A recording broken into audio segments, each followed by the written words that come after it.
ይመስልሃል? ሴት እኮ ነኝ። ከማላቀው ሰው ጋር መሄድ ምቾት አይሰጠኝም። ነሽ እንዴ እየቀለድክ ነው? ደግሞ ምንም ቢሆን አስታውስ፣ ያቀድነው እቅድ ግቡን ባይመታልንም በትንሹም ቢሆን የጓደኛህን ስሜት ጎተነዋል። ስለዚህ እኔ ደግሞ ላንተ ባለውለታህ ነኝ ማለት ነው። የዛሬን ብቻ ቃል ገባልሃለሁ። ችግሬን ቢሆን ዛሬ አበቃ። ታውቃለህ፣ እኔ እናንተ የምንስማማ ሰዎች አይደለንም፣ ግን ለአንዱ ባላማ አብረን መቆም እንችላለን። ምናልባት አልተሳሳትሽ እና ስለዚህ ለምስጋና ልሳምህ። አትጃጃይ። ከዚህ በፊት የሳሙኝ ሽጣውኛል ብዬሻለሁ። ስለዚህ ሔዋንም ሽጣሃለች ማለት ነው። አቤት። ከወንድሟ ጥቃት የዛረመን የዳዊት ፍቅር በልጦባት መሰለኝ አፍንጫው ስር የምትመሰመሰው። ይኸውልሽ ስለቴ ክፉ ቃል ካፍሽ ቢወጣ ምላስሽን እቆርጥልሻለሁ። ምንም አይነት ጥያቄ አልፈልግም። ያልኩህን ብቻ በስነ ስርዓት ፈጽም። አንድ ስህተት ደግሞ ማግኘት አልፈልግም። እያንዳንዷን ነገር በጥንቃቄ። ለምን እንደዚህ የምትሆነው?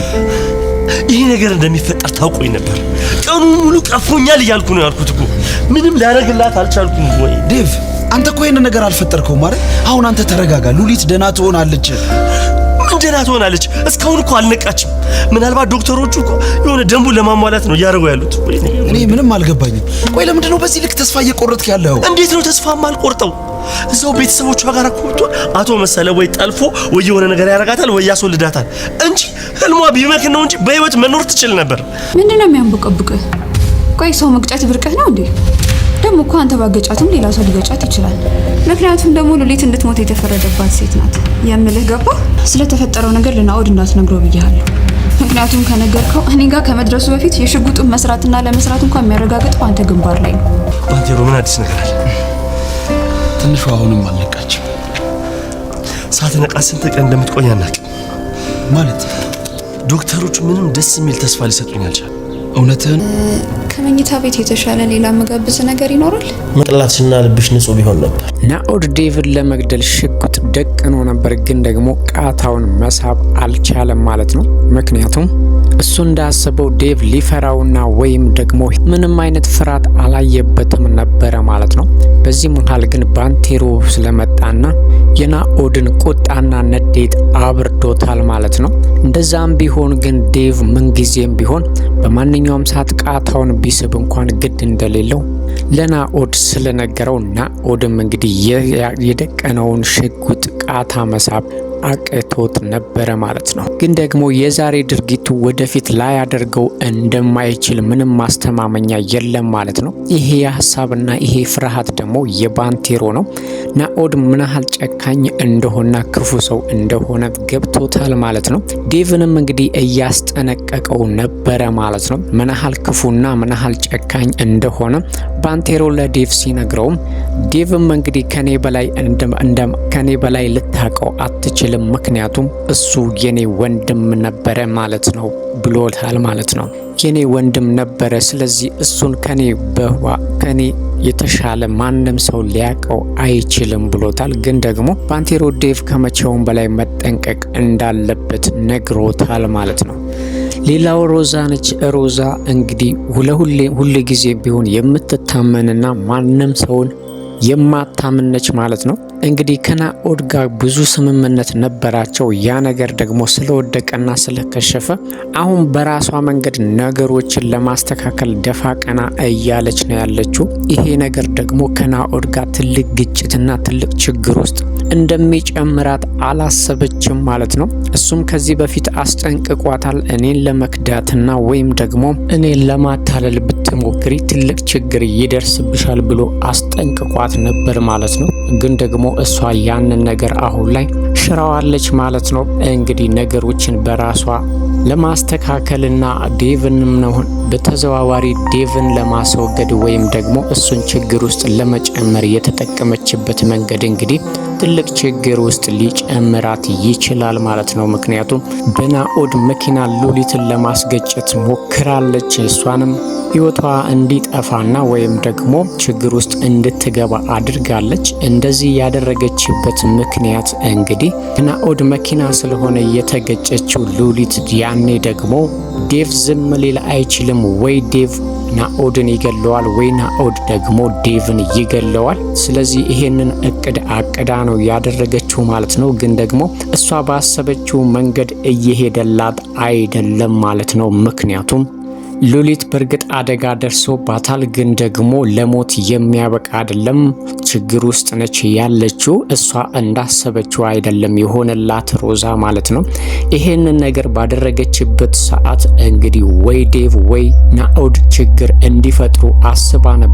በእርግጥ ያሰበችው ነገር ያው ዴቭ በማመኪና እንደተገጨችና ማን አደጋውን እንዳደረሰ እርግጠኛ ባይሆንም በናኦድ መኪና እንደተገጨች ስለደረሰበት እንግዲህ ናኦድ ጋር ሽጉጥ ይዞ ሄዷል ማለት ነው። ሽጉጥም ደቅኖ እንግዲህ ሊገለው ያስፈራራው ባለበት ሰዓት ናኦድ ግን ምንም ይሄንን ነገር እንዳላደረገውና ስለሚያወራው ነገር ምንም እንደማያቅ ደጋግሞ ከነገረው በኋላ አንተ ባታደርገው እንኳን ግን ደግሞ ልጅቷ ላይ አደጋ የደረሰባት ባንተ መኪና ነው። ይሄንን ደግሞ ያደረከው እኔን ለመጉዳት ነው። እኔን በቀጥታ መጉዳት ሲያቅት እሷን ልትጎዳ ሞክረሃል ሲለው እንግዲህ ናኦድም ጊዜም አልፈጀበትም። ምክንያቱም ነገሩን ማን እንደዚህ እንዳደረገው ወዲያው ነው የደረሰበት።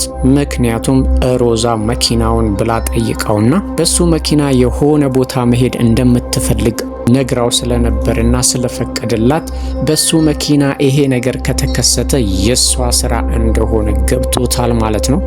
ጊዜም ሳያጠፋ ነው እንግዲህ ሮዛን አፍኗታል ማለት ነው። ስለዚህ አሁን ላይ ናኦድና ሮዛ የአብሮ የመስራታቸው ነገር ቀርቶ ጥላቶች ሊሆኑ ይችላሉ ማለት ነው። ምክንያቱም እኔን በፍጹም እንዳታታለኝ ከኔ ጋር ችግር ውስጥ እንዳትገቢ ብሎ ደጋግሞ አስጠንቅቋት ነበረ ማለት ነው። እሷ ግን ያንን ነገር በሙሉ ሽራ ችግር ውስጥ ጨምራዋለች ማለት ነው። በዚህ ላይ ናኦድ ሌላ ስራዎች ማለትም ሌላ ወንጀሎችን እየሰራ ስለሆነ እንግዲህ አሁን ላይ ደግሞ በሱ መኪና ሌላ አደጋ ስለደረሰ ትኩረት ውስጥም ሊገባ ይችልና ሌላ ችግሮችም ሊደርሱበት ይችላሉ። ያንን ራሱ መገንዘብ አያቅተውም።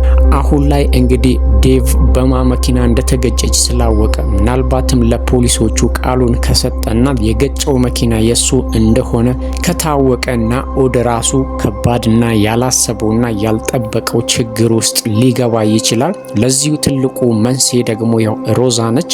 አስጠንቅቋት ነበረ። እሷ ግን የራሷን ህልውና ለማስጠበቅና ለራሷ ጥቅም ለማግኘት ብላ ነው ይሄንን ያደረገችው ማለት ነው። ምክንያቱም አሁን ለምሳሌ ዴቭና ናኦድ ቢጎዳዱና ናኦድ ዴቭን ቢገለው ወይም ደግሞ አደጋ ቢያደርስብ ወይም ደግሞ እስር ቤት ቢገባ ሁሉንም ነገር የምትቆጣጠረውና የዴቭን ሀብትና ንብረት በእጇ የምታስገባው እሷ ስለሆነች ያንን አስባ ነው እንደዚህ ያደረገችው ማለት ነው። ግን ደግሞ እሷ እንዳሰበችው አልሆነላትም። በሌላ በኩል ደግሞ ዴቭ ደግሞ ናኦድን ቢጎዳውና ችግር ቢፈጥርበት አንደኛ ከናኦድ ትገላገላለች፣ ሁለተኛ ደግሞ ዴቭ ናኦድን ከጎዳው እስር ቤት ይገባል። በዛ ሰዓት ደግሞ እሷ የምትፈልገውን ሀብትና ንብረት ልታሸሽና በእጇ ልታደርግ ትችላለች ማለት ነው። ይሄንን እቅድ ይዛ ነበረ እንደዛ ያደረገችው። እቅዷ ከሽፎባታል።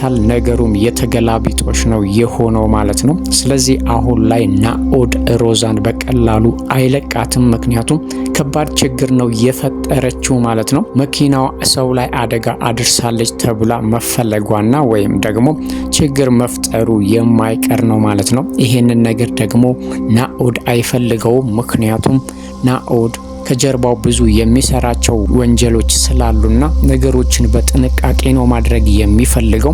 ማንም ምንም እንዲጠረጥረውና ማንም አይን ውስጥ ወይም ትኩረት ውስጥ መግባት አይፈልግም ማለት ነው። ለዚህም ነው እንግዲህ ዴቭንም በጥንቃቄ ለመጉዳትና በዙሪያዎቹ ባሉ ሰዎች እሱን ለማጥቃት እየጣረ የነበረው ማለት ነው። ሌላው ባንቴሮ ነው። ባንቴሮ እንግዲህ የናኦድ ነገር በጣም አሳስቦታል። ግን ደግሞ የናኦድን ማንነት ዴቭ እንዲነግረው ይፈልጋል። ዴቭ ደግሞ የናኦድን ማንነት ማውራት አይፈልግም። ምክንያቱም እኔ ከማወራው ይልቅ ራሳችሁ የናኦድን ማንነት ፈልጋችሁና የሚሰራውን ነገር ራሳችሁ ናችሁ ተከታትላችሁ ማወቅ ያለባችሁ የሚል እሳቤ ነው የያዘው ማለት ነው። ስለዚህ አሁን ላይ ባንቴሮ ከናኦድ ጋር ነው የሚሰራው። ጨካኝ እንደሆነና ክፉ እንደሆነ ገብቶታል። ግን ደግሞ በምንም አይነት መንገድ ቢከታተለውና ምን እንደሚሰራ ከጀርባው ለማጥናት ቢሞክርም በፍጹም ምንም ነገር ሊያገኝበት አልቻለም ማለት ነው። ይህንንም ነገር ለዴቭ ነግሮታል። ዴቭም ናኦድን አንተ እንደምታስበው ቀላል አይደለም፣ ራሱን ከጥርጣሬና ማንም ሰው እንዲጠራጠረው ስለማይፈልግ ተራሶ የሚገኝበት ቦታና አንተ በምትገኝበት ቦታ ነው የሚገኘው። ስለዚህ በጥንቃቄ እሱን ተከታትለህ የሱን ማንነት ማወቅ አለብህ። እኔ ስለሱ ምንም ነገር የምነግርህ ነገር የለም ብሎታል ማለት ነው። ባንቴሮ እስካሁን ድረስ ከሱ ጋር በሚሰራበት ሰዓት ናኦድ ክፉ መሆኑን እንጂ ምን ስራ እንደሚሰራና ከጀርባው ምን አይነት ወንጀሎች እንዳሉ ማወቅ አልቻለም ማለት ነው። ለዚህም ነው ዴቭ በጥንቃቄ ነገሮችን ማድረግ እንዳለበትና የናኦድን ማንነት ማወቅ ከፈለገ ነገሮችን በጥንቃቄ ማድረግ እንዳለበት እየነገረውና እየመከረው ያለው ማለት ነው።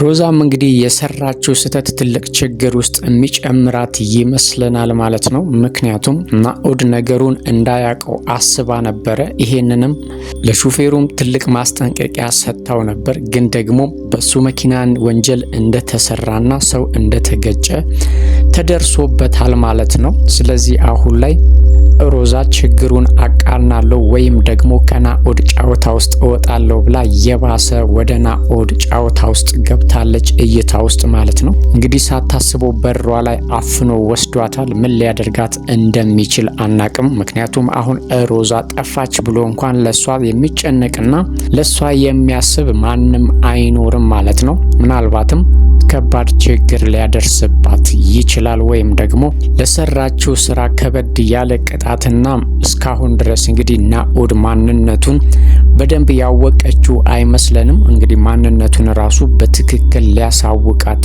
ይችላል ማለት ነው።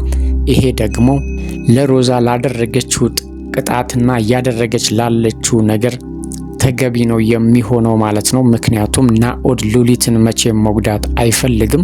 በእሷ መጠቀም ነው እንጂ የሚፈልገው እሷ ላይ ምንም አይነት አደጋ እንዲደርስ አይፈልግም ማለት ነው። ይሄንን ነገር ደግሞ ሮዛ በራሷ መንገድ ለማድረግ መሞከሯ ራሱ ትልቅ ችግር ውስጥ ነው የሚጨምራት ማለት ነው። ለዚህም ነው እንግዲህ ናኦድ ምንም ሳያስብና ማንንም ሳያስከትል ነው ለብቻው ነው አፍነው የወሰዳት ማለት ነው።